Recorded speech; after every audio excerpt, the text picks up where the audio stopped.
que son de los fármacos para tratamiento de dolor. Dentro de este grupo vamos a tener que son muchos. Y dependiendo de qué parte de la literatura lean, se los van a clasificar de manera diferente. ¿Cuál es la parte importante de...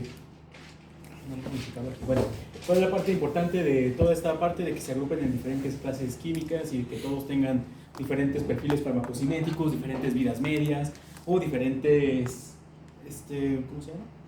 Preferencias o selectividades por la parte de inhibición de ciclooxigenasas? Pues va a depender, o más bien va a hacer que ninguno tiene efecto sobre el dolor neuropático. Entonces, como en este caso, en el caso del dolor neuropático es por la hiperactivación del sistema de respuesta de dolor, pues no tienen impacto directo sobre estos. Bien, entonces su mecanismo de acción es relativamente sencillo desde cierto punto de vista, porque su mecanismo de acción, el de todos ellos, absolutamente todos los AINES, van a funcionar de la misma manera. Van a inhibir las ciclooxigenasas. Y las ciclooxigenasas no es sino una parte de la vía metabólica del ácido araquidónico que nos va a producir otras moléculas que van a tener impacto diferente a nivel de respuesta fisiológica o respuesta fisiopatológica. Entonces, en la parte del ácido araquidónico se puede ir por la ciclooxigenasa y formar tromboxanos, prostaglandinas, prostaciclinas, etcétera, etcétera. O se puede ir por la vía de las lipoxigenasas y que puede llevar a la formación de leucotrenos y la parte de señalización de vía inflamatoria. Bueno, esta parte, la parte de las ciclooxigenasas 1 y 2, que son las únicas disponibles en humano, la ciclooxigenasa 3, a pesar de que ahí lo dice y que es una covariante o es una variable de la ciclooxigenasa 1, en mamíferos mayores, incluido el humano, no funciona absolutamente para nada.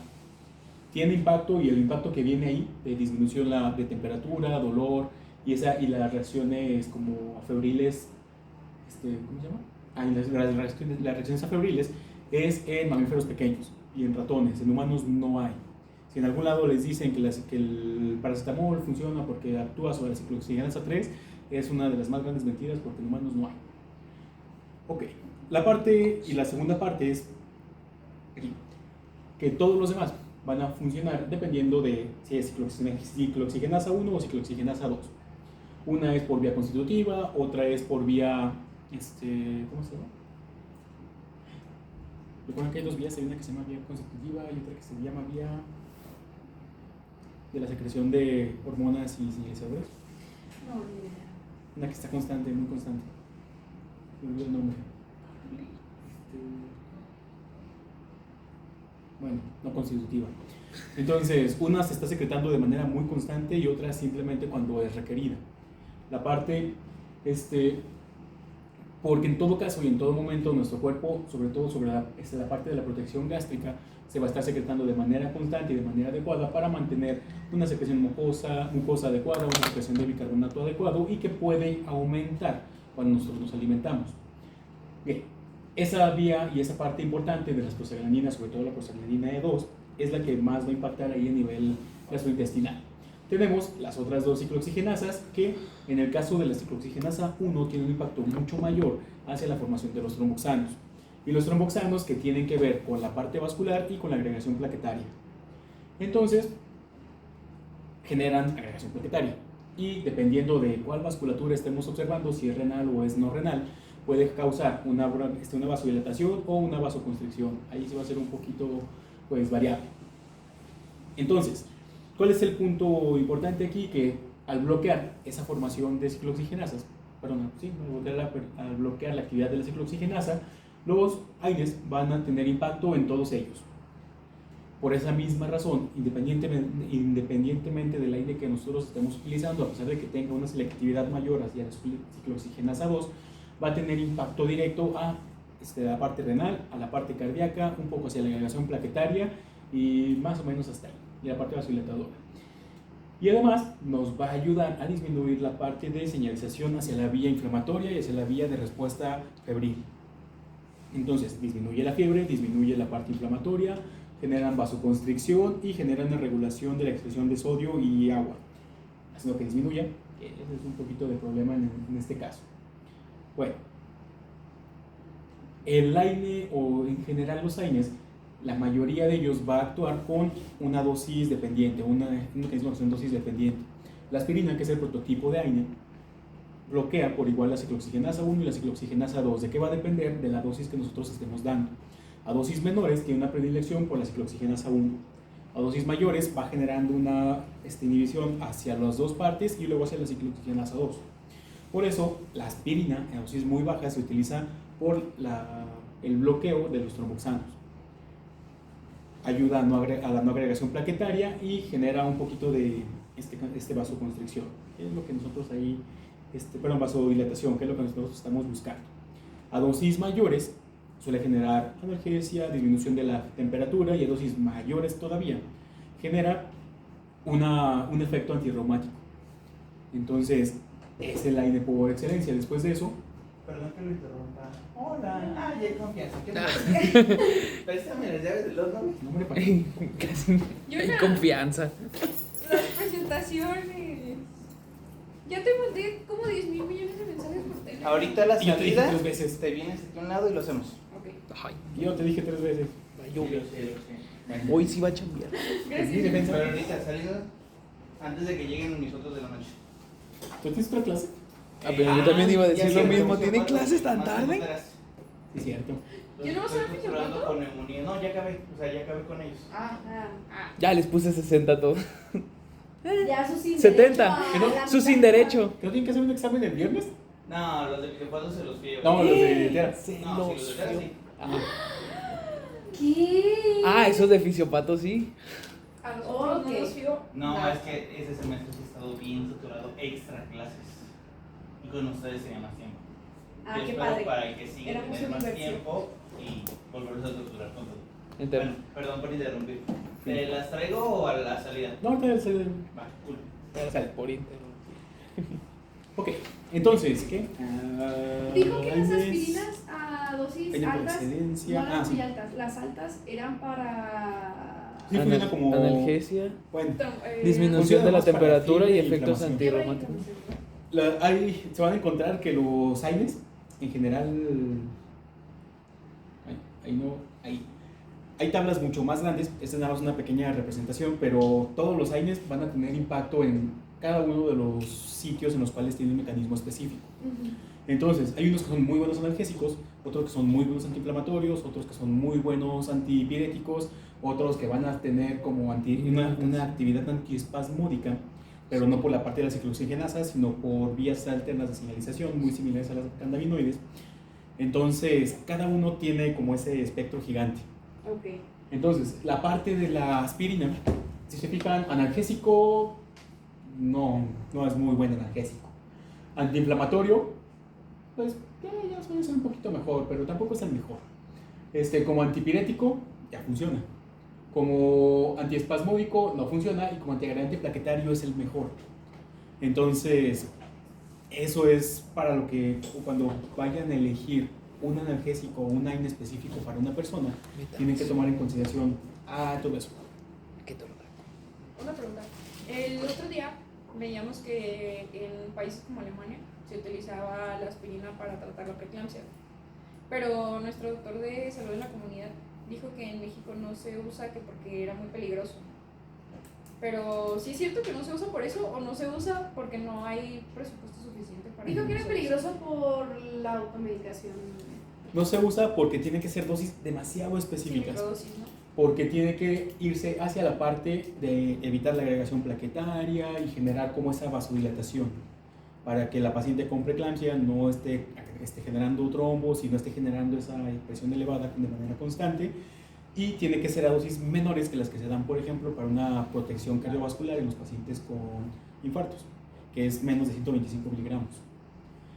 El problema aquí radica que toda la parte de prostaglandinas, toda la parte de prostaciclinas impactan muchísimo a nivel del embarazo, porque lo van a ver sobre todo en la parte de gine, pero son las que ayudan a mantener el tono del cervix cuando está la paciente embarazada. Si se modifican, que de hecho muchos de estos medicamentos, porque ya los habrán visto en algunas otras partes, antiespasmódico, indometacina, se pierde ese tono y se suelta. Se pierde la contracción del músculo liso. Y imagínense a una paciente que está en el segundo trimestre del embarazo, que tiene el cervix así, contraído, porque tiene que estar contraído por la actividad de las prostaglandinas. Se inhiben, porque no se le dio la dosis adecuada y se fue ya no de los tromboxanos, sino de la parte de las prostaglandinas. Ese es el problema, ese es lo peligroso del uso. Entonces, sí tiene que ver con la parte de automedicación, pero sobre todo con el control.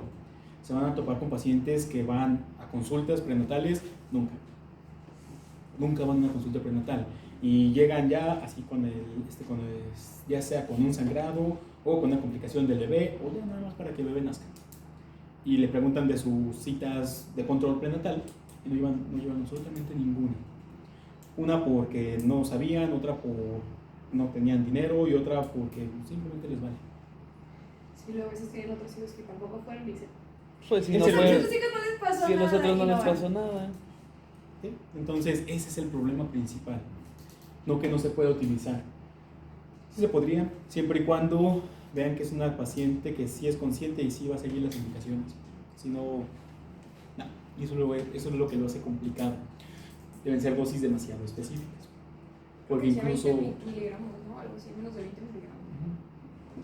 y las presentaciones en México llegan hasta los 125, que es para el tratamiento de profilaxis. No es protección porque no protege, o sea, realmente así tal cual está aquí. Simplemente evita. O sea, no, sí puede llegar a producir un infarto dependiendo de qué tanto se constriñe la parte de las coronarias. Por eso la dosis que tiene que ser demasiado específica y va con un margen, no es tan pequeño el margen, realmente es entre 125 y 625, pero se busca la parte de antiagregación. Sí, va a haber un poquito de vasodilatación porque sí lleva esa parte. Si nos pasamos, pasa lo contrario, vasoconstriñen. Entonces, ese es el punto, así como, tiene que ser así. Lo que lo hace como complicado. Cuándo sí, cuándo no y por qué, y a qué dosis lo voy a tener que utilizar. Por eso la aspirina es el AINE por excelencia. Entonces, sí fue de los primeros sintetizados y además sí inhibe así, es muy característico cómo se va inhibiendo del ciclo, la COX-1 hasta COX-2. Y luego se va como viendo ese pequeño cambio. El único que es raro es el paracetamol, porque el paracetamol no es un AINE, pero entra dentro de los AINES, porque muy débilmente inhibe las ciclooxigenasas. Sin embargo, esa pequeña inhibición que generan las ciclooxigenasas no explica todos los efectos que tiene el paracetamol. Entonces, ¿qué es lo que se estuvo observando? Que esa inhibición o esa disminución del dolor, porque el paracetamol es de los mejores para la parte de manejo del dolor, no tiene impacto a nivel de la inflamación, pero sí regula la fiebre. No es por las ciclooxigenasas, es por estas vías de este lado. Modulan la parte de los endocannabinoides, modulan la ruta de señalización de la serotonina, inhiben la síntesis de óxido nítrico y generan una disminución de la hiperalgesia inducida por la sustancia P, directamente a nivel del sistema nervioso central. Por eso el paracetamol, cuando muchas veces algunos pacientes también lo pueden referir así, se toman el paracetamol y es como de, me siento relajado, por el efecto endocannabinoide que tiene. Algo muy similar como a un opioide muy débil, pero no es como tal un opioide. Entonces, esos mecanismos son los que terminan explicando el por qué el paracetamol funciona como analgésico, como antipirético y nada más. No es antiinflamatorio, no sirve para nada para inflamación el paracetamol. ¿Por qué se sigue clasificando aquí? Por la derivación o por de dónde deriva.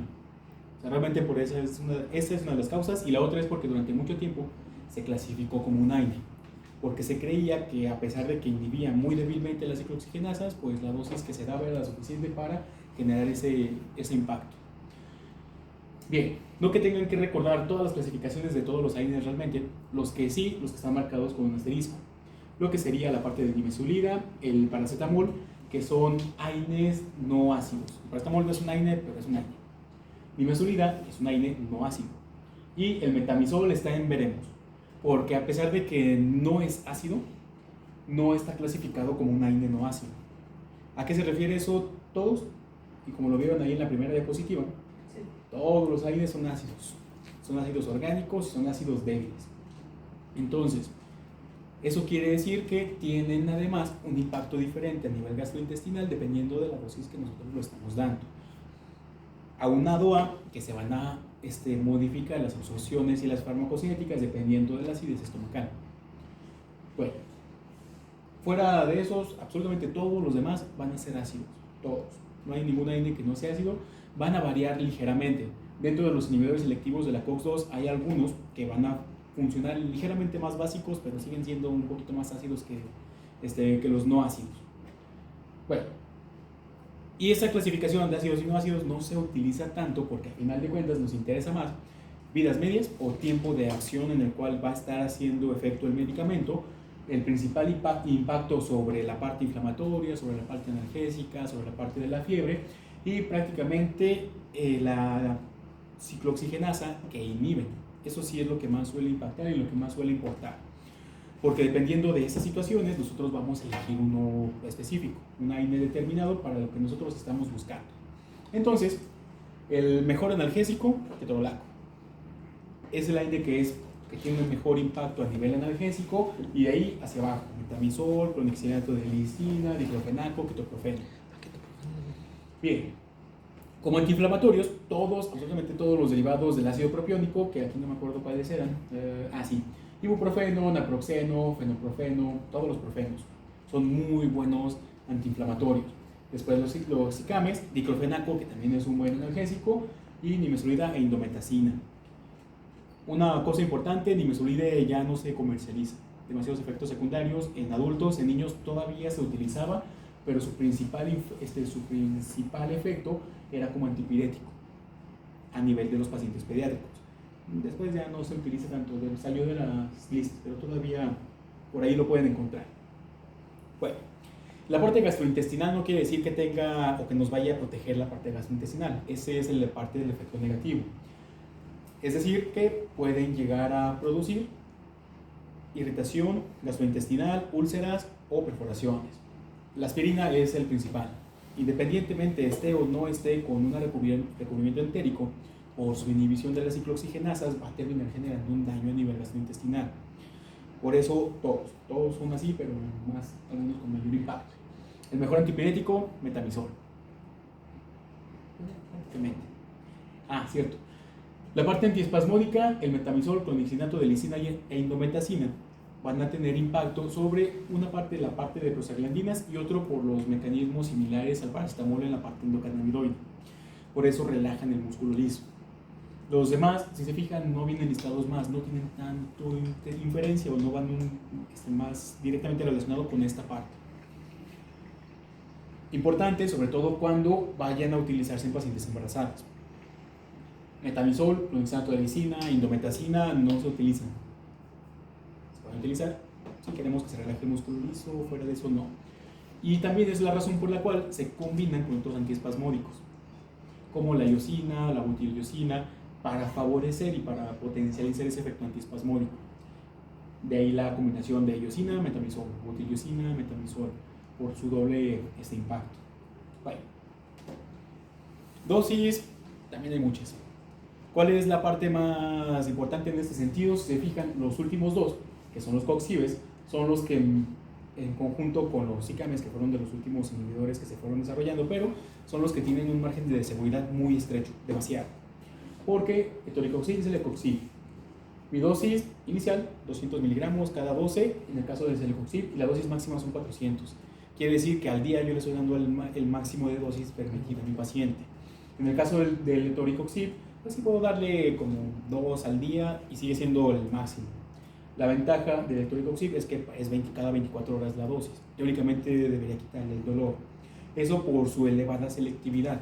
Son de los inhibidores de las ciclooxigenasas selectivos, COX-2. El paracetamol, junto con el ácido acetylsalicílico, son de los que mejores márgenes de seguridad tiene, pero eso también implica mayores efectos secundarios cuando yo llego a mis dosis máximas. Entonces, paracetamol, me encuentro con que mi dosis máxima es 4 veces la dosis que yo puedo dar y no es ni siquiera la dosis tóxica. La dosis tóxica va a comenzar a partir de los 6 gramos, dependiendo del paciente, hasta 12. Eso sí va a variar dependiendo de cómo está la parte farmacocinética del paciente y cómo está su hígado. Los que más deberían de recordar, pues paracetamol. El ácido acetilsalicílico, esas dosis no se las aprendan porque no les van a servir para prácticamente nada. porque ya vieron, no es un muy buen analgésico. Antiinflamatorios tengo mejores, antipiréticos tengo mucho mejores, y analgésicos tengo muchos mejores.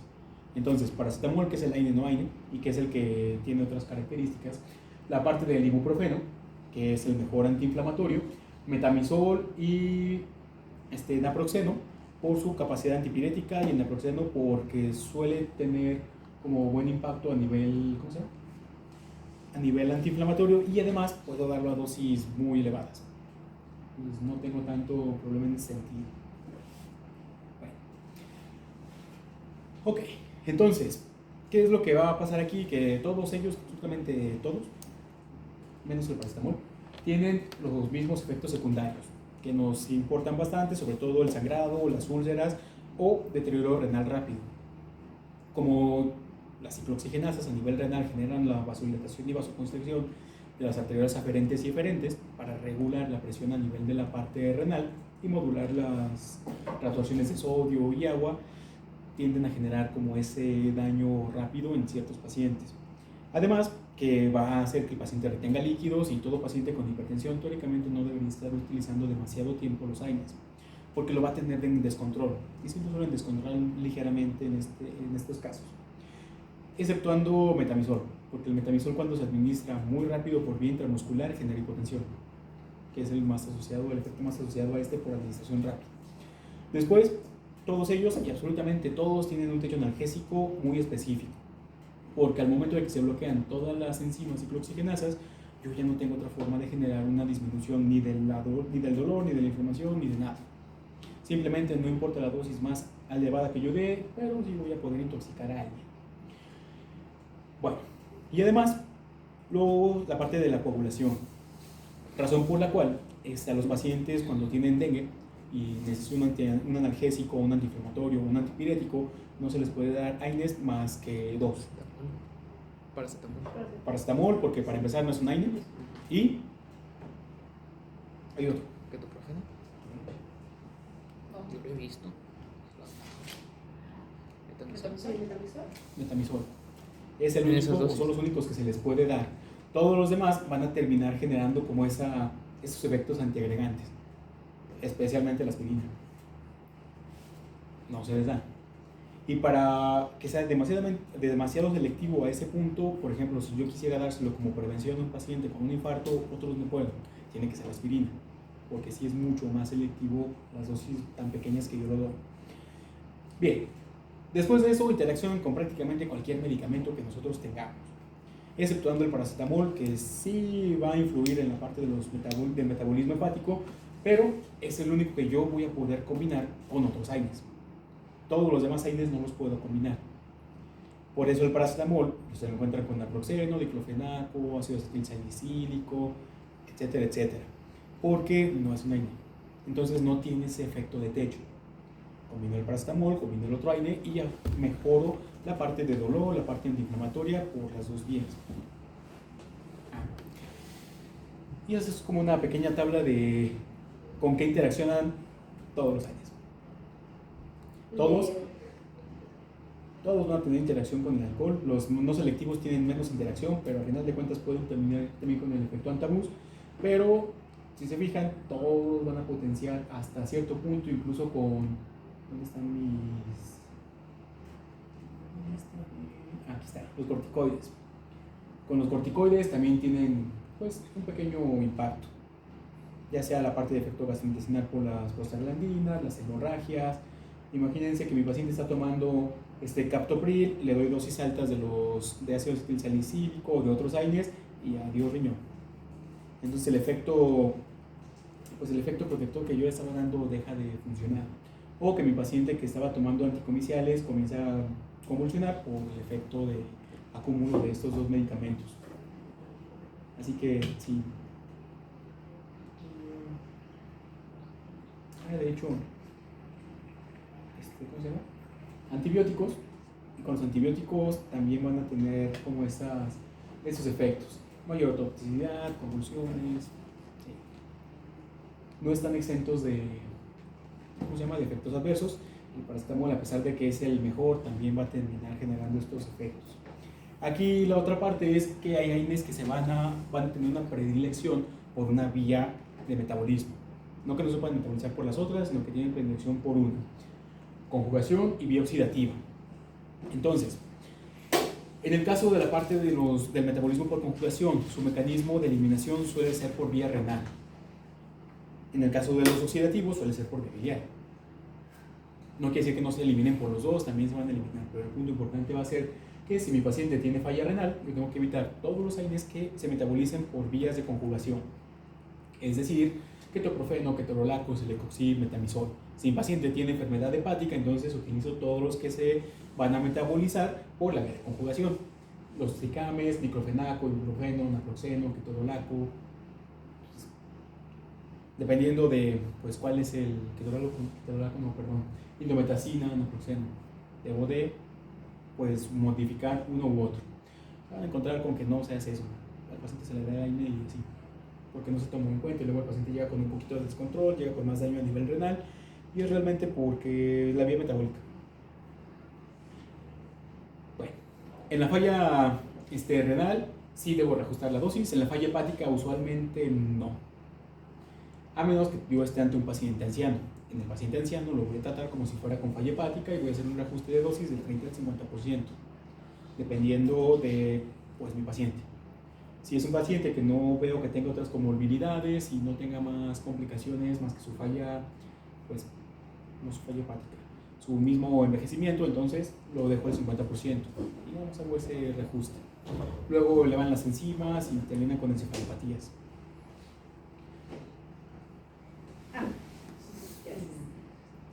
No suele ser más, no hay problema. Fuera de, si el paciente no tiene ninguna de las dos patologías, puedo utilizar el que yo quiera siempre y cuando sepa para qué lo quiero utilizar.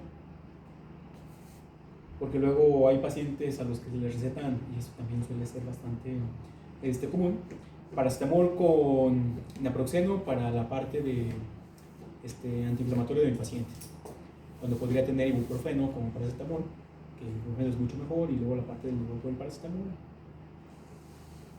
Así que sí. Otra de las cosas que tiene que ver es el costo. El paracetamol es muy barato. Los celecoxib, como son inhibidores selectivos y son altamente selectivos, son muy caros. Entonces son muy buenos para el dolor, pero un costo muy elevado para el paciente. Bueno, y también, porque también suele suceder que algunos pacientes tienen intentos de suicidio, pero utilizan o se equivocan y toman AINES. Con la mayoría de ellos no hay tanto problema, lo que puede pasar es un poco de irritación gastrointestinal, un poquito de perforación y nada más. No suele intoxicarse más allá de eso. Es decir, la parte de reanimación, se le coloca soluciones al paciente y esas mismas soluciones ayudan a que, como se está hidratando muy rápido al paciente, la depuración aumente. Y eso es lo que nos importa, para que no vaya a terminar con disminuciones de la parte, o con una construcción bastante importante a nivel de las arteriolas renales y termine ya así con un daño renal agudo que complica más a mi paciente y ahora sí se muere. Fuera de eso, pues nada más. En la parte de carbón activado, que dice que no está indicado, hay que tomar en cuenta que la parte de las indicaciones para utilizar carbón activado en los pacientes tienden a ser demasiado específicas. El paciente tiene que estar dentro de los primeros 40 minutos, no haber consumido ningún otro alimento y además que la sustancia no sea altamente ácida, porque las sustancias altamente ácidas o altamente básicas terminan dañando la vía aérea y la vía digestiva. Colocarle una sonda, como está muy lábil el tejido, termina rompiéndose o perforando la sonda y no se busca eso. Si estoy dentro de los primeros 40 minutos, entonces sí podría considerar hacerlo. Se hacen los lavados para como sacar la mayor cantidad de pastillas que yo pueda obtener y limitar la ingestión o la absorción de estos medicamentos. El único y absolutamente el único que tiene un antídoto es el paracetamol, que es la N-acetilcisteína. Entonces, ¿y por qué el paracetamol? Porque recuerden que el paracetamol tiene una toxicología bastante rara, que no sigue una toxicocinética, que no sigue los patrones lineales, que era el que veíamos de la jiba de Gibson, en el cual de repente, como hacia las 6 horas, el paciente que estaba bien cuando se consumió demasiado paracetamol, o muy cercano a los 12 gramos, y parecía que estaba bien, después, por la activación o la saturación de las vías metabólicas, el paciente comienza, bueno, en el cuerpo del paciente comienza a acumularse un metabolito específico, que se los dije, ¿sabes cómo se llamaba? No solito. Sí, cuando vimos toxicocinética y que les puse el del paracetamol y que estaba así Ajá. la de la joroba, que les dije, puede ser o una cantidad, una concentración efectiva en sangre muchísimo mayor a la que se consiguió inicialmente o ligeramente menor, pero que al final de cuentas hace que se saturen las vías metabólicas. Y empieza con N. Con N. Bueno, son siglas porque el nombre no me acuerdo. NAP. Qué buena pregunta. NAPKI. NAPKI. Ese es el metabolito que es tóxico y es altamente hepatotóxico.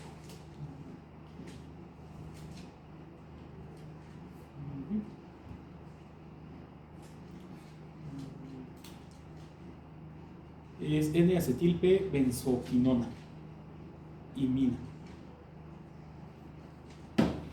Ese es un metabolito hepatotóxico y es el que media que en intoxicaciones por paracetamol el paciente haga una falla hepática aguda y se llegan a morir. Así que aquí en este caso al paciente hay que sí o sí darle la N-acetilcisteína, preferentemente por vía IV, porque si el paciente va a estar vomitando y se lo queremos dar oral, pues no va a vomitar y no va a funcionar. Y así, tenemos una dosis inicial, una dosis de mantenimiento y se mantiene esta dosis por más o menos 24 horas. ¿Por qué? Porque volvemos a lo mismo, la toxicocinética no es igual. Y el paciente se va a tener que quedar en observación por lo menos entre 24 y 48 horas para asegurarnos de que ya no vaya a ser un daño mayor. Hay que estar midiendo de manera constante, de preferencia las concentraciones plasmáticas de paracetamol para estar regulando esa parte. Que nuestro paciente llegue a una zona sin riesgo y que el paciente puede estar brincando en donde está la parte verde a la parte roja, o sea, sin riesgo con riesgo, con las concentraciones y cómo es que va disminuyendo esa concentración logarítmicamente, pero es el único que tiene, los demás no. Bien, esos son los AINES. Ahora sí, Los opioides. Ahora vienen los Bicodines. ¿Qué? opioides y Bicodín. opiáceos. Entonces, ¿cuál es la diferencia entre opioide y opiáceo? La verdad no sé. No lo tenemos. Sabe. Ahí sí le fallamos. Entonces, ¿cuál es la diferencia entre uno y otro? Todos los opioides, sí, absolutamente todos los opioides, van a ser derivados del opio o derivados de los derivados del opio. Entonces, todos son todos son xenobióticos. Todos los opiáceos son los que van a interactuar con los receptores. Es decir, que nosotros tenemos nuestros opiáceos endógenos, u opioides endógenos, también se lo utilizan de manera como indistinta, pero sí hay una pequeña diferencia, porque nosotros producimos nuestros propios opiáceos, que si los recuerdan son las encefalinas, dinorfinas, metencefalinas, y ellos van a interactuar con toda la vía de los receptores de tipo opioide dentro del cuerpo. Los opioides como tal son los que van a derivar con todos los xenobióticos. Bueno, porque a veces dicen, sí, los opioides son naturales y los opiáceos no. Digo al revés, los opiáceos son naturales y los opioides no. No, porque tenemos opioides naturales, sintéticos, semisintéticos. Entonces, cada uno es un poquito diferente.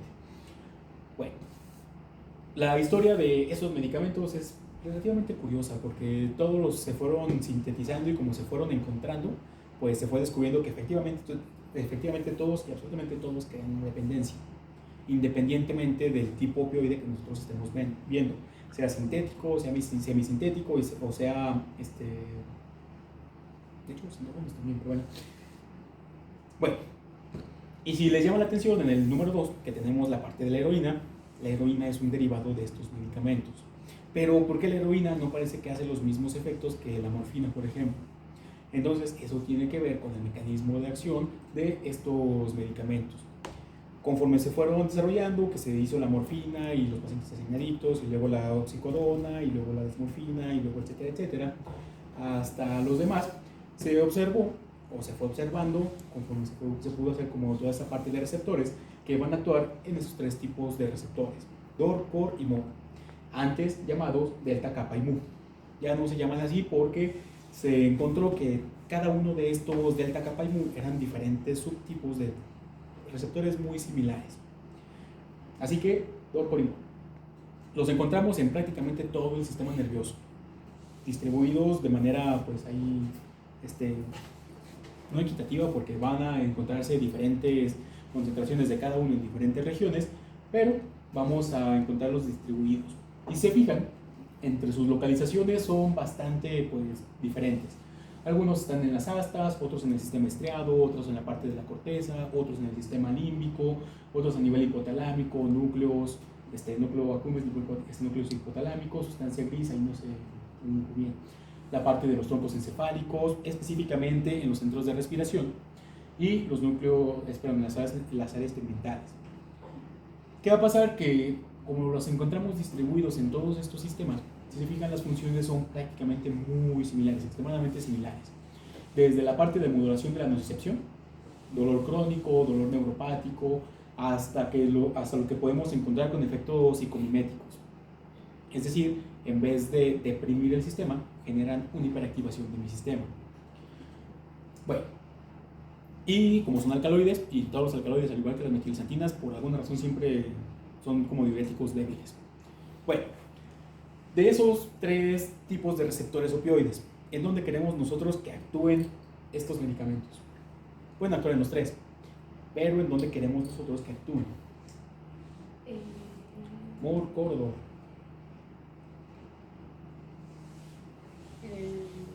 ¿DOR? ¿DOR? Pues sí, ¿no? Por el dolor crónico. ¿Ok? ¿Por qué en MOR? Ah, bueno, más bien, tiene razón. No, es que yo dijo en MOR. ¿Por qué en MOR? No sé, como que lo había escuchado. Lo había escuchado. Ok, sí es en MOR.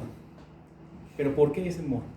Porque, por ejemplo, DOR sí genera una modulación de dolor, sí tiene también ese efecto como analgesia supraespinal. ¿Por qué? Por la potencia. Es que dice analgesia potente. Por la Todo potencia. está como en una connotación máxima. Está euforia, está sedación, está depresión respiratoria y todos los demás están en una connotación más ligera. Entonces, pero es lo mismo. ese es lo que nosotros buscamos, la potencia analgésica. La mayor potencia analgésica es a nivel de los receptores de MOR. ¿Nos produce euforia, depresión respiratoria, sedación, tolerancia? Sí, pero todos esos otros efectos secundarios que nosotros podemos encontrar son hasta cierto punto regulables. Dependiendo de la dosis, nosotros podemos evitar que nuestro paciente termine con euforia o que termine con una depresión respiratoria. Con los otros, no. Es demasiado inestable los efectos que nosotros podemos encontrar. La analgesia es menor y, por ejemplo, en la parte de COR, ¿dónde está? Ah, sí, aversión, disforia y efectos psicomiméticos. Se despierta esa respuesta y el paciente termina con un estado maníaco que no lo podemos controlar y no sabemos a la dosis a la que va a iniciar porque simplemente inicia. Que tiene mucho que ver con la parte de su mecanismo específico, las beta-endorfinas. Las otras, la metencefalina y la leucoencefalina, no los podemos controlar tanto, entonces son algo raros. Bueno, entonces, MOR. Y su mecanismo de acción es pues, prácticamente no tan raro. Nos van a ayudar a modular la entrada de calcio y a modular, junto con la respuesta a los receptores AMPA y NMDA, la salida de potasio de las neuronas, tanto presináptica como posináptica. Es decir, van a llevar a una mayor electronegatividad las dos neuronas. Va a ser más difícil que se despierte la respuesta porque requerirían estímulos mucho más grandes y ya. Y es un mecanismo de acción realmente. Al interactuar con esos receptores de tipo metabotrópicos, pues generan esa respuesta por segundos mensajeros. Aumenta calcio, sale potasio, interaccionan con los receptores AMPA y NMDA y esos dos últimos receptores son los que más van a llevar también a la modulación del sistema nervioso central de respuesta, que termina generando como esa tolerancia. Entonces, ¿de qué va a depender cuál es el que nosotros queremos buscar o el que nosotros queremos que tenga? Pues preferentemente a la parte de los MOR. vamos a encontrar que dependiendo de la selectividad de cada uno de estos opioides, por esos tipos de receptores, va a ser también su potencia. Qué tanta selectividad tiene y qué tanta potencia va a tener. Esa clasificación de potencia baja y potencia alta es lo que nos va a ayudar a determinar cuándo vamos a poder dar uno y cuándo vamos a poder dar otro de los aires. Porque a mayor potencia, mayor probabilidad de que nosotros podamos generar efectos secundarios o intoxicaciones. Por eso, ¿dónde están los fentanilos? En medio. Fentanilo. Fentanilo. Vean que dice el fentanilo una dosis muy baja, con una potencia parenteral extremadamente baja. Estos fentanilos, como la parte de los fentanilos, solamente se va a poder utilizar con vías intravenosas. Por vía oral se degrada muy rápido y esa degradación hace que no sea pues, prácticamente efectivo. Los restantes, fentanilo, sulfentanilo, remifentanilo, única y exclusivamente parenteral. ¿Y por qué creen que aquí dice titulada? Dice. ¿Cómo? Cuando le ponen el. Sí, pero ¿por qué titulada? Y los demás sí nos dice dosis equivalente, morfina 10, hidromorfona 1.5, oximorfona 1.5, ¿dónde está? Acodeína de 30 a 60, nalbufina 10, tramadol es muy similar de la parte de codeína. ¿Por qué los únicos que no dicen es el fentanilo o remifentanilo?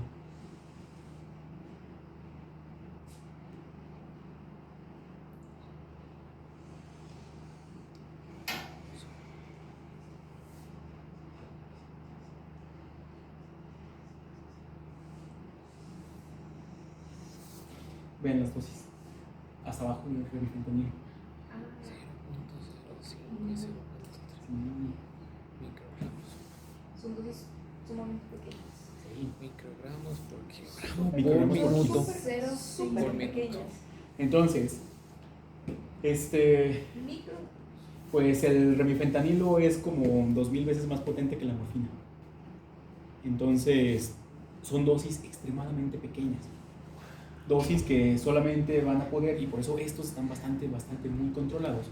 Porque, uno, la tolerancia, las adicciones, la dependencia, y dos, voy a adelantar aquí poquito. ¿Dónde está? Las dosis letales. Estos medicamentos, por pequeños, tienen márgenes de seguridad muy estrechos. La morfina no tanto, sí aguantan un poquito más los pacientes. Pero, por ejemplo, carfentanilo. Ya ni siquiera hablando del remifentanilo, busquemos hasta el carfentanilo. 0.02 miligramos y adiós paciente. Entonces, dosis letales demasiado pequeñas, márgenes de seguridad muy estrechos, demasiado potentes y que además nos van a hacer que nuestro paciente tenga múltiples efectos secundarios. Y además, muchos de estos medicamentos tienden a generar un metabolismo, o en su metabolismo tienden a generar metabolitos activos, que a pesar de que sus vidas medias pareciera que no son tan prolongadas, sus efectos se pueden prolongar ligeramente por la parte de los metabolitos activos que van a estarse generando. Prácticamente todos, absolutamente todos, tienen metabolismo hepático. Dependen de los citocromos, todos. Familias 2 y 3. Ahí sí no hay una gran diferencia, es decir, como el 90% de todos los fármacos. Ventajas y desventajas al mismo tiempo. Como son alcaloides, casi todos se glucuronidan y casi todos se van por la vía renal. Casi todos. Sí, se van un poco a nivel gastrointestinal, se pueden encontrar ahí, pero por esa razón todos los antidoping se realizan a nivel urinario. Y como generan metabolitos activos, y esos metabolitos pues terminan de desaparecer más o menos como a la semana, se pueden detectar en pequeñas cantidades, en muy pequeñas cantidades. Bien. Nada más. Ok. Aquí, dependiendo del fármaco o dependiendo de la potencia, es la dosis equivalente. El fármaco más débil que nosotros tenemos del tipo opioide es el tramadol. Por eso las dosis que van de 200 a 400 miligramos. ¿Dónde está? Bien, Bupren es el otro analgésico débil que nosotros tenemos, o el opioide débil, pero no es tan débil. Son dosis de microgramos también ya. Aquí preferentemente suelen ser, al igual que cuando está el fentanilo transdérmico, suelen ser, sobre todo la parte de la bupre, transdérmico.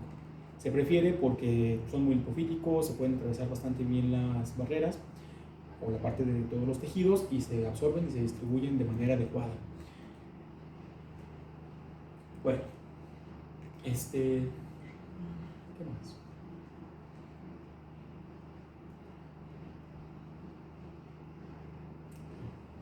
Pues nada más. Sus efectos, el que más se busca es el primero, analgésico. El segundo que se puede llegar a buscar es la depresión respiratoria, sobre todo para la parte cuando se va a hacer una cirugía al paciente. Se utilizan estos medicamentos, estos opioides, para generar una anestesia total del paciente, que no sienta prácticamente nada, el paciente se duerme, tiene depresión respiratoria y hay que intubarlo. Ahí se busca. Fuera de ese contexto, no. Los otros dos, euforia y dependencia física, pues son efectos que tienen, no es que sean efectos secundarios, son efectos que realmente tienen por la actividad hacia los receptores del tipo core. ¿Qué más core? Estos sí son efectos secundarios, que ya van a ser efectos secundarios predominantemente adversos. Principalmente la parte inicial de hipertensión, bradicardia y arritmias, que puede llegar a la parte contraria y el paciente es hipotencia, pero porque se desregula directamente el sistema nervioso central. La parte del broncoespasmo, visión borrosa, síncope, euforia, disforia, espasmos gastrointestinales y todos, absolutamente todos, por la señalización de estos receptores en el sistema entérico, producen estreñimiento. Todos. Náuseas, vómito, retrasos en el vaciado, que van muy de la mano, y extraños y los más raros son las alergias. Hay pacientes que son alérgicos que pueden llegar a tener urticarias, pero fuera de eso no suelen ser tan comunes. Es más común que sea en los que son naturales, la morfina y así. Bueno, entonces aquí, y cuando el paciente se intoxica, vamos a tener que utilizar un medicamento, naloxona. Es el medicamento antídoto para la parte de intoxicación por opioides. Antagoniza los mismos receptores y como antagoniza estos receptores, pues ya genera la disminución de la respuesta. Preferentemente, y aquí sí va a depender mucho de cómo encontremos al paciente, pero la vía que se prefiere es la vía intravascular. Si no se puede intramuscular, si no se puede subcutánea, si no se puede nasal, y ya. Si nosotros vemos que el paciente no responde, entonces se puede considerar colocarle una infusión. Y esto también funciona como magia. Cuando el paciente se le está administrando la naloxona, el paciente como se despierta y sí se les quita. Útil también para intoxicaciones por heroína. Si sospechan que su paciente tiene una intoxicación por un opioide por heroína, naloxona, así, a esa dosis. Se repite cada 2 o 3 minutos hasta mi máximo de 10. Eso sí, les va a producir una abstinencia aguda. Entonces el paciente ahora va a tener un síndrome de abstinencia. Sí. Y va a estar enojado, va a estar irritable, con taquicardia, que puede llegarse a descompensar un poquito, pero puede pasar. En los niños, como dice ahí abajo, es extremadamente raro, pero puede llegar a producir convulsiones por la vía de señalización de NMDA. Está ahí bloqueada y el paciente empieza a convulsionar. Por eso no. Okay. La intranasal solamente en pacientes menores a 1 año, porque a veces es difícil encontrar las vías y antes de administrárselo intramuscular o subcutáneo, porque es un paciente así muy pequeño, pues intranasal, un disparo, si hay. Y si no hay, pues subcutáneo o IV. De hecho. Hasta que responda. Sí. Siempre cuando no llegue, bueno, y si a los 10 miligramos máximo. no respondió. Si a los 10 miligramos el paciente no responde, ese paciente va a terminar intubado y se le va a dejar una infusión continua. Que el problema va a ser que si después de 3 dosis el paciente no ha respondido, yo ya debí haber considerado pasarlo a una infusión. En los servicios prehospitalarios usualmente pasan 1 o 2 dosis y si no responde ya están casi llegando al hospital. Ya es el paciente intubado, ya lo tienen con soporte y se le calcula su infusión. Sí, si no, es infusión directa. Y si no, hay que ver por qué no está respondiendo el paciente. A lo mejor no era un opioide. Muchas veces responden muy rápido. O el paciente ya tiene daño neurológico, que podría haber pasado. Porque el paciente que tuvo, no sé por qué no se borró hasta, El paciente que tuvo su intoxicación y terminó con arritmias o con la parte de disforia y se apagó el sistema, terminan con daño neurológico. Así puede pasar. Es más común que se mueran antes. Extrañamente, los pacientes con intoxicación por opioides no se mueren por los efectos secundarios de los opioides, porque pasa algo muy característico con estos opioides, con los pacientes con opioides. Hacen tolerancia, y depende del opioide, hacen tolerancia muy rápida. Así que los pacientes van usando dosis mayores, y no se mueren en general por intoxicación aguda. Se mueren porque broncoaspiran. Y tienen la éstasis gastrointestinal, el paciente vomita, luego está boca arriba, broncoaspira y además tiene una broncoconstricción. Entonces no respiran y se mueren. Por eso mueren los pacientes realmente. Como en Breaking Breaking Bad. Bad. Sí. Sí, De hecho, lo estaba La pensando. novia de... Sí. Sí. Los que se mueren así agudos son, por ejemplo, por iatrogenias. Sí, por iatrogenias. Porque un anestesiólogo no hizo bien pequeños cálculos y se le fue el puntito y al paciente le pasó una dosis mayor y el paciente se para y se le para los centros respiratorios y se muere. Sí. Sí, de verdad sí es más común que sea iatrogénico cuando es agudo. Y luego tienen anestesio pasándole flumacenil al paciente. Por alguna extraña razón, no lo sé. De verdad, eso pasa. Y pues, el paciente dura dormido como 48 horas. Y es como de, ¿por qué estás dormido? Mira.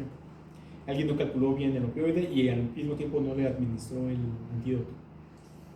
Y pues, el paciente va a estar dormido mucho tiempo. Cierto. Naloxona. ¿Y se fijaron por qué la naloxona? Que tengo otro que también funciona, que no se utiliza tanto, pero ¿por qué utilizamos naloxona para intoxicaciones por...?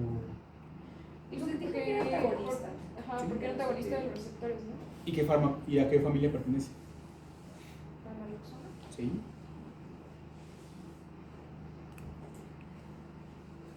No nos dejó ver hasta allá los antagonistas. Naltrexona. Pertenece a los opioides. Es un opioide. Pero Es un opioide que funciona como antagonista. Veneno, Porque quita su efecto... bueno, dijeron que no se los dejé ver ahí, aquí sí. No, resta. No, no está. Aquí no está. Quiero pensar que era Hay otra tabla similar en el que está la naltrexona y tiene negativo todo, porque es un antagonista completo de todos. de todo mundo. El que más nos importa es a nivel de los mocos, que es el que más efectos producen en general. Pero por esa razón se puede utilizar prácticamente para intoxicación por cualquier opioide. dijo que tenía otro, ¿no? Sí, La que naltrexona. está- Naltrexona. Naloxona y naltrexona. Realmente lo único que se utiliza como tal es la naloxona. ¿Por qué la naltrexona? La naloxona porque es más rápida. Es muy rápida y tiene una mayor selectividad por los receptores. Y es más fácil encontrarla, de hecho. Así que, pues ya. Bueno, Suzetrigina. el último fármaco para el dolor. Se ve caro. Se escucha Sí, caro. ya- Se escucha caro. Se escucha caro. Ese ya lo vimos. Que nosotros tenemos canales de sodio. Y esos canales de sodio tienen diferentes funciones y se van a asociar a diferentes patologías dependiendo de sus alteraciones. El punto importante no es que se aprendan todos ellos, porque si son neurosis se van a tener que aprender, por ejemplo, el de arriba, el síndrome de Dravet, en el cual los pacientes tienen Autismo. epilepsia o tienen espasmos infantiles o tienen encefalitis, eso sí. La parte importante de estos, creo que ya se los había puesto, son los receptores los receptores de sodio dependientes de voltaje del 1.7 al 1.9. Entonces, absolutamente todos estos son receptores, canales de sodio dependientes de voltaje. Están acoplados en algunos casos, o algunos de ellos están acoplados a segundos mensajeros o a primeros mensajeros, que son los que van a tener como compuertas y esas partes. Bueno, ¿y por qué estos son los más importantes? Porque todos estos, específicamente el 8 y el 9, tienen impacto directo o un mayor impacto para la transmisión del dolor. Los demás para la transmisión de impulsos en generales. Por eso las modificaciones de estos receptores pueden producir epilepsia, ataxia, convulsiones, autismo u otras actividades raras. Bien, entonces de esos tres, específicamente el 1.8, que es el que tiene una mayor expresión a nivel de los receptores de dolor. Por esa única y sencilla razón, ese es el que más se investigó y se comenzó como a generar. Porque se observó que estas pequeñas modificaciones o una modificación directa en esos receptores hacía que el dolor disminuyera rápidamente. En el 1.9, a pesar de que sí se puede utilizar, no es como que se exprese tanto. Se expresa en otras regiones. Y el 1.7, a pesar de que también tiene como esa parte para dolor, se expresa en otras, ¿cómo se llama? Se expresa en otras regiones, y eso es lo que lo hace como un poquito más raro. Lo que se está investigando del 1.7, es esta parte, de fibromialgia. Porque por alguna razón en fibromialgia también hay una modificación de esos canales, del 1.7. Se está investigando si se puede dar un tratamiento específico a esos receptores y, bueno, a esos canales, y que ya no duelen. Bueno, entonces, ¿cuál es su mecanismo de acción? Pues es relativamente sencillo. Este fármaco va a ingresar, se va a unir a cualquiera de estos marcados, a estas subunidades 4 de cualquiera de estos unidades de los receptores de sodio, bueno, de los canales de sodio, y al bloquearla va a hacer que esta puerta se inactive. Entonces, recuerden que los canales tienen las tres conformaciones y que ahí están ya representadas: una conformación cerrada, una conformación abierta y una conformación inactiva. Este fármaco tiene una mayor selectividad hacia los canales cuando están cerrados. Si están abiertos no quiere decir que no funcione, simplemente va a tardar un poco más en hacer efecto. Se retrasa esa parte o esa absorción y forza el cierre de este canal. Es decir, evita que haya un intercambio de sodio. Ya no hay intercambio de sodio dependiente del voltaje, se vuelve más electronegativa la membrana neuronal de las astas dorsales y ya no se transmite el dolor. Importante esa parte de no se transmite el dolor. ¿Por qué? Porque vamos a encontrar que una cosa es que no se transmite el dolor y otra cosa es que quitemos la parte inflamatoria. Esto solo quita el dolor o bloquea el dolor. Va a estar la inflamación, va a estar la herida o va a estar ahí el daño. Es muy útil, extremadamente útil en pacientes con un dolor de tipo neuropático, porque como no hay un daño general, sino nada más la activación de la vía del dolor, se quita ese dolor en los pacientes. Bueno, ventajas: poquitas dosis, entonces 100 miligramos o el equivalente a 50 miligramos cada 12 horas, que mejora todavía más la parte de la ¿cómo se llama? De la absorción. La biodisponibilidad, quién sabe, no lo han publicado todavía los estudios, se acaba de aprobar, no tiene demasiado que se aprobó. Volumen de distribución extremadamente alto, 295 litros, dicho de otra manera, se distribuye en todo el sistema. Aquí lo que nos interesa es que sea a nivel del sistema nervioso central, porque si recuerdan, en el caso de los de sodio, pues también nos tenemos a corazón, y si tienen impacto ahí, pues van a hacer que el paciente tenga arritmias. Ventaja: el 1.8 nada más se expresa, o nada más se ha encontrado que se expresa directamente a nivel de las astas de las raíces. Entonces, teóricamente no ha generado dependencia, no ha generado toxicidad a nivel del sistema nervioso central y no ha generado impacto directo a nivel cardiovascular. Teóricamente. Bueno, desventaja: se metaboliza por vía hepática, específicamente la familia 3 a 4. Es decir, comparte muchísimas vías con todos los demás. La otra ventaja: vean la vida media. No, la vida media. Half-life. 26 horas. 26 horas. Entonces, el de arriba es el efecto que a 3 días, que si nos vamos por vidas medias son realmente 5. Entonces, o por el consenso de vidas medias son 5. Ventajas u otras ventajas: que los efectos son muy poco frecuentes. Ya, si acaso el 10-11% de los pacientes que a los que se les ha administrado los han presentado, y los que más suelen llegar pues importar o a tener en cuenta: vómitos, porque volvemos a lo mismo, que el paciente está encamado, vomita, broncoaspira, y ya es otro problema que no es tanto del fármaco. Ventajas: pues náuseas, extrañamente produce cefalea y un poquito de mareo. Entonces, la cefalea es extremadamente rara porque sí controlan muy bien el dolor. La otra desventaja que ya habíamos visto, costo. Imagínense decirle a su paciente que tiene que estarse gastando 300 pesos. pues 300 pesos, Por bueno, pastilla. 600 pesos por día para tratar el dolor. Que los pacientes, por ejemplo, con cáncer, se lo pagan. Porque 600 pesos. para quitarle el dolor a este paciente sí son muy buenos. Que es en lo que se han investigado en etapas terminales o un dolor de tipo neurogénico, pero neuropático. Entonces, funciona muy bien, pero habría que ver los más o los estudios conforme vayan saliendo. Teóricamente no pasa más de eso. Es muy caro, aquí en México no hay. Pero, Es extremadamente caro. Sí, me imagino que no, pues es que. Sí, no. dice octubre del 2025, ¿tú crees que ya Ah, no, 5 no. minutos. Es el. se acaba de publicar? Sí. ¿Es el metanálisis este? Sí. Que es lo que hay hasta el momento. Vale. Entonces, más de eso no hay. Me gusta bien conocerlo porque son las nuevas magias que hay para el tratamiento del dolor y que son muy buenos para el control del dolor.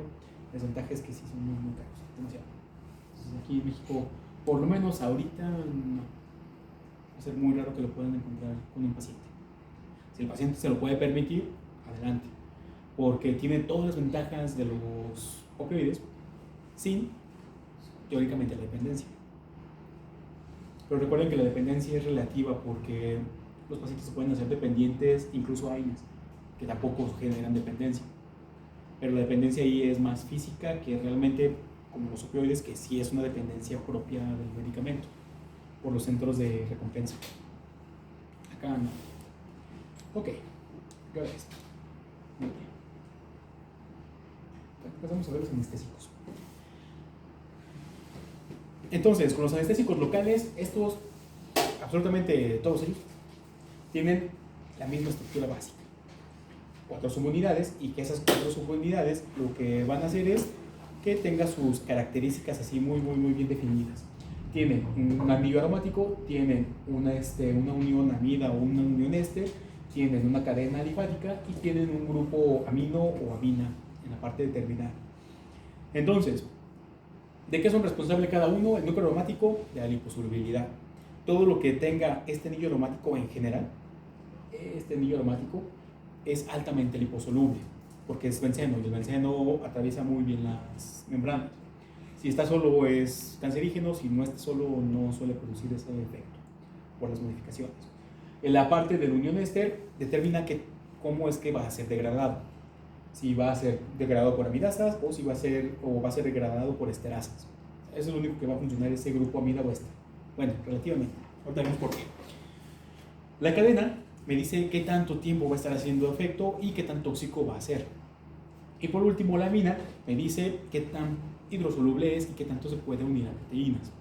Porque vamos a encontrar que no todos los anestésicos locales se pueden unir tanto a proteínas y sus efectos suelen ser muy rápidos. Inicia el efecto rápido por hidrosolubilidad, se elimina y ya. Como no hay un depósito en la parte proteica, no suele ser más allá. O esa misma hidrosolubilidad hace que se una a la proteína y se disocie rápidamente y su efecto no se ve más allá. La última parte, aquí, de esta zona importante es la potencia. Dependiendo la potencia y el peso, dependiendo del anestésico local que nosotros estemos observando, exceptuando el de arriba, que la cocaína no es un anestésico, anestesia por otras causas, pero se investigó primero así. Se descubrió que no, realmente tenía más efecto o más impacto para activación del sistema y no tanto el impacto hacia la parte analgésica, bueno, anestésica. Los demás sí tienen ciertas potencias, tetracaína, la parte de bupivacaína y la ropivacaína son los más potentes. Y además, bupi y ropivacaína, como son moléculas muy grandes, tienden a ser un poquito más pesadas. Y ese peso hace que se vean o vayan a ser utilizados, por ejemplo, en el caso de una anestesia raquídea, yo quiero que se vaya hacia abajo. Utilizo un fármaco o un anestésico local de alto peso molecular, lo administro y por leyes de física se va a depositar en las asas inferiores. Por eso lo que más van a encontrar de repente es bupivacaína, ropivacaína, que se utilizan como anestésicos por vía raquídea. Entonces así funciona. Se distribuyen muy bien también por el sistema. Entonces, lidocaína por vía raquídea, no. Más bien se va y se dirige directamente el catéter hacia el asta. En los otros no, en cuanto perfora y entra, se administra y ya se distribuye hacia la parte inferior. Si me paso de dosis, pues voy a bloquear los superiores. Así va a pasar. Pero por eso funciona así. Ok. Su mecanismo de acción se puede ver o muy fácil o extremadamente complejo. ¿Por qué? Porque su mecanismo de acción es ingresar, por eso la parte de liposolubilidad. Es muy importante el grupo bencénico, el anillo aromático, porque van a necesitar sí o sí ingresar al interior de la célula. Y una vez dentro de la célula se conectan a los canales de sodio, aquí no los dependientes de voltaje, o no sé si son canales de sodio dependientes de voltaje, canales de potasio, canales de calcio, predominantemente sodio, y van a bloquear la conformación cerrada. Algo así como los anteriores de suzetrigina, pero aquí es en los de predominantemente. Bueno, así. O aquí nos podemos ir todavía un poquito más profundo y vamos a encontrar que todos los canales van a tener, recuerden, esta misma conformación. Los anestésicos locales tienen predominancia por la parte de histidina de los receptores de tipo, las unidades 6, en cualquiera de sus conformaciones. No la 4, sino la parte de la 6. Y van a generar esa modulación. Entonces, al bloquear estos canales de sodio dependientes de voltaje, como aquí sí no van a ser únicamente de las astas, va a ser de todo el sistema nervioso. Van a llevar a que se abran los de potasio y luego los de potasio pues van a hacer que salga más potasio, y como yo ya no estoy intercambiando sodio hacia el interior y estoy sacando el potasio, vuelvo extremadamente negativas las membranas, principalmente y predominantemente las posinápticas, y ya se bloquea todo el nervio. Vamos a encontrar que esa preferencia va a seguir pues en esta orden, preferentemente a los canales cerrados y luego a los canales que están abiertos pero no activos, y por último a los canales activos, haciendo que se bloquee y ya no se genere como ese impulso. La otra parte depende mucho de sus características físico-químicas, porque vamos a tener ciertas características que van a hacer que los anestésicos locales sean más o menos efectivos. Entonces, para la parte de efectividad, liposolubilidad, pH básico, vasoconstricción, unión de alta proteínas y alta frecuencia de disparo. Esos factores hacen que los anestésicos locales aumenten su efectividad. Todo lo que sea contrario a eso va a hacer que disminuya su efectividad. Si la liposolubilidad es baja, pues no va a entrar a las membranas, no entra a las membranas, no interactúa con los canales. Si es un pH altamente ácido, porque los anestésicos locales en general tienden a tener un carácter ligeramente más básico que las otras sustancias en el cuerpo. Son un poquito ácidos algunos, pero otros son más básicos. Es decir, que por la parte ácida, si yo coloco una base, se va a comenzar a disociar. Y esa disociación hace que pierda liposolubilidad, se vuelve más hidrofílico y ya no genera como este efecto. La vasodilatación, ¿por qué creen? Porque una vasodilatación me haría que mi anestésico local no tuviera un efecto muy adecuado. Por su distribución. ¿Por su distribución? O sea, porque se va a distribuir más rápido.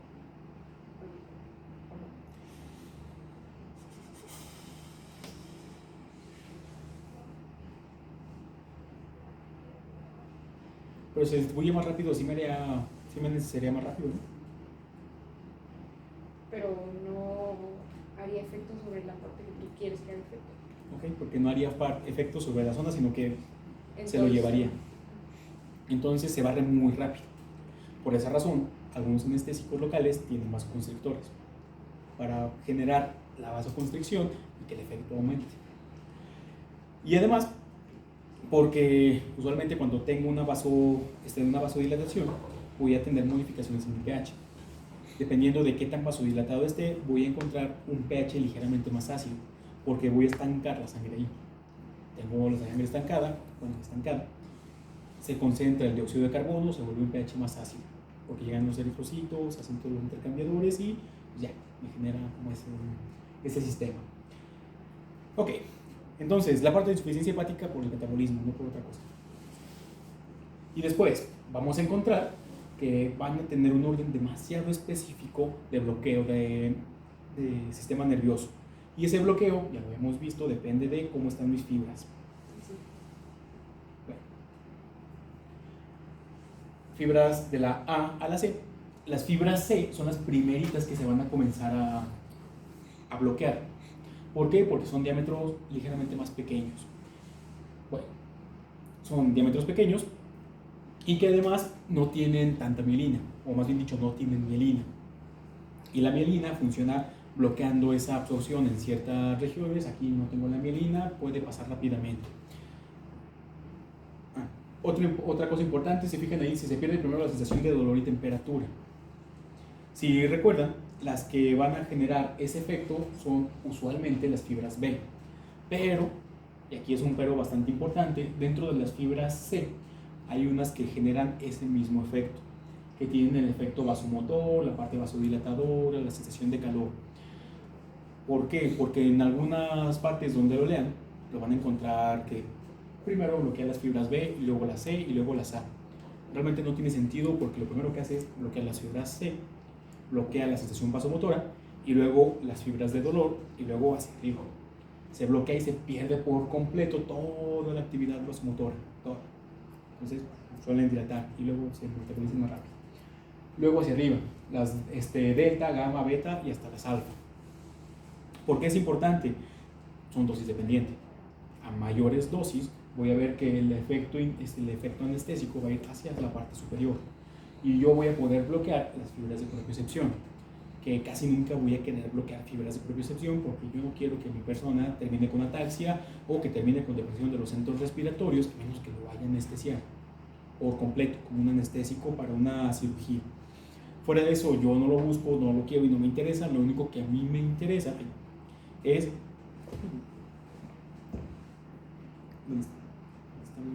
Bueno, aquí, esta parte. Eso es lo que yo busco, que se bloquee la parte táctil y la parte prensil. Que el paciente tenga como la sensación de que yo le esté aquí moviendo, agarrando o presionando, pero que no duela. Eso es también la parte importante. Cuando vayan a suturar a alguien y lo bloqueen, le coloquen el anestésico, no pregunten si duele, pregunten si siente. Y después le dice, ok, siente, y le duele o le molesta esa sensación. Si el paciente dice que no, ya pueden trabajar. Si el paciente dice, me duele, no pueden trabajar, porque va a estar sintiendo dolor, y sí duele. Aquí vamos a tener que considerar todo lo demás. Yo quiero que la parte esté básica, que esté vasoconstreñida, que tenga una vida larga con proteínas, o que esté activo la parte de disparos de dolor, y eso sea lo que me genere su bloqueo rápido. Entonces, dos cosas importantes aquí. Fíjense, todos en el pKa van a ser algunos que tienen un pKa más ácido, mepivacaína, lidocaína, ropivacaína, no sé, tropivacaína, no, etidocaína, que tienen vidas o duraciones, exceptuando la lidocaína, es intermedia, es un poquito raro, un poquito más prolongadas.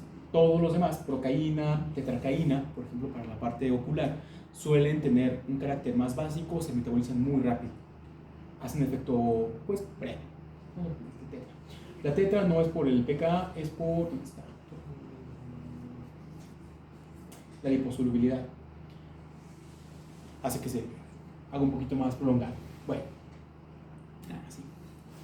Y después, esta otra parte. Dejando de lado la potencia, la latencia. Si ustedes le administran a un paciente lidocaína y luego le comienzan como a movilizar rápidamente, el paciente va a seguir sintiendo dolor. Si le administran el anestésico y siguen preparando sus cosas y luego le vuelven a preguntar al paciente, ¿duele? Bueno, ¿siente? ¿Duele? ¿Molesta? No, ya pueden trabajar. Si lo administran y luego quieren suturar, va a doler, porque va a tener que primero bloquearse el sistema de transmisión. Entonces recuerden, primero vasomotor y después tacto y presión y dolor. Consideren las latencias, más o menos 1 o 2 minutos en el que le administraron el anestésico a su paciente y ya para que puedan trabajar. Antes de eso, no, porque sí le va a doler y de verdad le va a doler. Y si a alguien lo han suturado y le pusieron el anestésico y luego comenzaron a suturar, duele. Y de verdad duele. Y se van a dar cuenta porque el paciente va a hacer como que quiere mover la mano o lo que le estén suturando, porque sí le va a doler. Bien. La parte metabólica es que parecía no importante, o sea, sí es importante, pues, pero sobre todo por dónde está.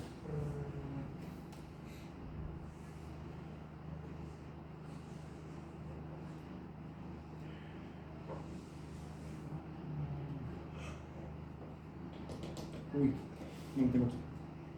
Bueno, pero estos, ¿cómo se llama?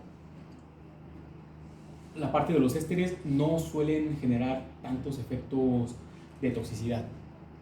Lo que son las amidas generan metabolitos que pueden llegar a ser tóxicos.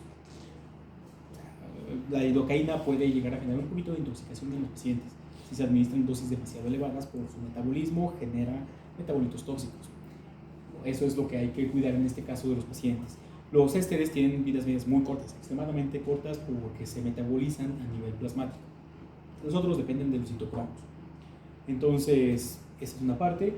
La otra parte, ignoren donde dice todas las indicaciones, dosis. Las dosis que nosotros vamos a estar administrando va a depender de la potencia relativa de cada uno de nuestros medicamentos y para qué lo queremos realmente. Todos los buscamos para la parte anestésica. Entonces, recuerden, no es analgésico, no va a quitar el dolor. Lo que va a hacer es que el paciente no va a estar como con éxtasis de impulsos, no va a transmitir impulsos. Obviamente no le va a doler, pero no es que no le duela, es que no se transmite el dolor. Eso es lo que está pasando realmente. Bueno, y cada uno tiene una dosis máxima. Yo no voy a poder dar más de esa dosis. La parte de las cápsulas, ignórenla un poco, esa es para la parte odontológica, que ellos ya tienen, o en la parte odontológica, tienen cápsulas demasiado específicas. Tienen lidocaína al 2, mepivacaína al 3, y por ejemplo, en el caso de no dentistas o no odontología, se tienen los frascos de lidocaína con epinefrina o lidocaína sobre, y que están en el 1, 2, 3, 5 y 10%. O sea, dependiendo de ese porcentaje, yo tengo que hacer mis cálculos para determinar si estoy cerca o no de mi dosis máxima. ¿Por qué? Si recuerdan, dentro del mecanismo de acción les mencioné también los canales de potasio y los canales de calcio. Cuando nosotros damos dosis mayores o conforme nos vamos acercando a las dosis máximas, el bloqueo de los canales de sodio ya no se va a detener ahí. Por similitud estructural de los canales, específicamente los canales de potasio y calcio que van a encontrarse a nivel vascular y a nivel cardíaco, los anestésicos locales pueden tener efecto. Entonces, eso explica el por qué yo puedo dar lidocaína como un antiarrítmico. Uno, por los canales de sodio, y dos, por los canales de potasio dependientes de voltaje a nivel cardíaco, que son estructuralmente muy similares a los canales de sodio. Dicho de otra manera, si me acerco mucho a las dosis máximas, también se van a bloquear esos canales y voy a reiniciar en los nodos ventriculares, los nodos del sistema de conducción cardíaco, que así es como funciona como antiarrítmico. Si me paso, voy a bloquear los de calcio y ahí voy a hacer que el corazón se pare. Y el paciente, pues, adiós al paciente, porque va a ser un poquito refractario a las compresiones.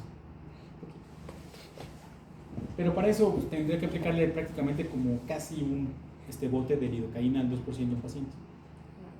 Es muchísimo, sí es muchísima la cantidad, pero hay que tener en cuenta, porque sus efectos adversos van a depender no solo de los canales de sodio. El paciente va a comenzar primero a tener los mareos y ahí es donde se van a dar cuenta de que ya se están pasando de dosis.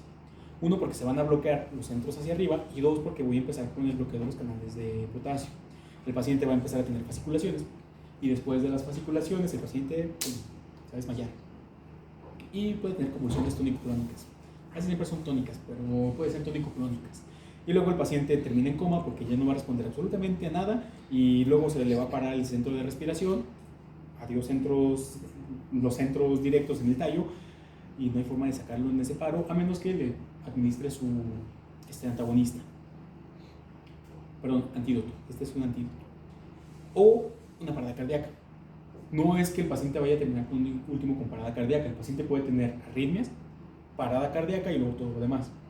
va a depender de la susceptibilidad del paciente. Pero casi siempre es así. Aumentan con esa concentración. Ventaja, como son altamente lipofílicos, su antídoto, emulsión de lípidos, el 20%. Así literalmente se encuentran así, son lípidos. Yo lo coloco, se lo coloco en infusión a mi paciente y esa lipofilidad o lípidos que yo le estoy administrando a nivel del sistema nervioso atrapan a los anestésicos y se quita la intoxicación. Aquí sí no es como por arte de magia, voy a tener que tardar un poquito más porque los que estaban unidos a proteínas van a tener que separarse e irse con la parte de la emulsión, pero sí tiene como esa ventaja de los anestésicos. Y ya. Importante aquí. Cuando ustedes vayan a hacer una anestesia, un bloqueo o vayan a colocar anestésicos locales a un paciente, los que van combinados con vasoconstrictores, nunca y nunca, jamás de los nunca, labios, encías, dedos, pies, genitales, ni nariz, oreja. Porque los vasos sanguíneos ahí son muy susceptibles, se constriñen muy rápido y se necrosan. Entonces, sí pasa. Crean. Entonces, no. ¿Saben cuál es el tratamiento para una necrosis causada por vasoconstrictores? Vasodilatador, me imagino.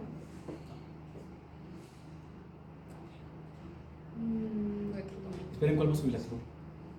¿Cuál vasodilatador? Sí, ya me causó curiosidad. ¿Cuáles fármacos vasodilatadores hay?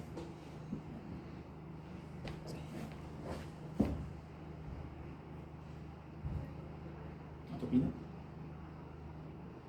No está indicado bajo riesgo de alteraciones cardíacas al paciente, pero riesgo-beneficio tal vez y solamente en caso de que se usen aminas vasoactivas, a dosis de amina vasoactiva. Adrenalina, noradrenalina, dobuta, dopa. En ese caso sí, pero no, hay otro. Para la necrosis, que es el único que tiene como tal un antídoto. Fentanolamina. La fentanolamina es un fármaco que es antagonista de los receptores alfa-1 y es por eso que se produce la vasoconstricción tan importante con los vasoconstrictores. Si el paciente, y eso les va a servir también para la parte de esta parte y para la parte de que estén con un paciente con choque, que esté haciendo necrosis por la administración del fármaco, adrenalina, noradrenalina, y los derivados, dobuta, dopa, perdón, y bueno, los predecesores, dobuta y dopa, se le administra fentanolamina, bloquea los receptores alfa-1 y ya se le quita. Que su indicación como tal es para ¿cómo se llama? Feocromocitoma. Utiliza para tratar feocromocitoma. Y ya, porque luego ya es. Ya. Nos falta. Tenemos que alcanzar el baño. Ay, va a estar jugando. Es probable. Probablemente, dice. Sí, sí, es cierto, yo no siempre. Siempre llega tarde.